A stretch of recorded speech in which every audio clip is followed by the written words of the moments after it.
Dumating na pala yung in-order nating wireless mic sa Lazada. Ito siya, DJI Mic Mini. Nilabas ko na kagad sa box para makita mo na at hindi na masayang ang oras mo. Tulad ng paghihintay mo sa kanya.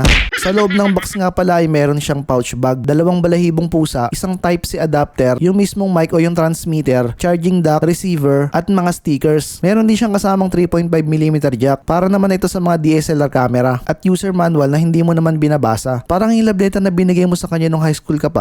Tara, testing na natin. Pero bago yun, connect muna natin sa camera. Ito pala yung gamit ko, DJI Action 4. Power on mo lang sila pareho, tapos punta ka sa settings ng camera. Click mo lang yung wireless mic, tapos may makikita ka dyan na TX. Click mo lang yun, tapos press and hold mo lang yung connect button sa mic. Mag-auto connect na yan. Etong sa akin kasi na-connect ko na kanina. On mo lang lahat ng settings, maliban sa auto power off. Then punta ka dito sa other settings. Click mo lang yung mic icon, gain set to 0, at noise reduction set to low.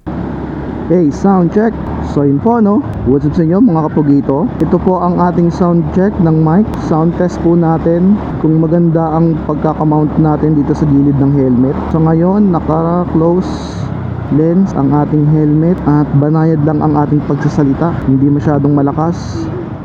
Yo, sound check. So guys, ito yung sound quality kapag nakabukas ang ating windshield at medyo mabilis ang takbo. So ito yon. Sound quality kapag medyo mabilis ang takbo at nakabukas ang helmet. Malakas yung hangin sa loob na pumapasok. Ayan. Ayan, malakas. Ito naman kapag nakasarado yung helmet. Ito kapag nakasarado yung helmet. So ayan guys, same speed yung hangin, ganun din, same hangin, same speed. Pag nakasarado yung helmet, so ganito.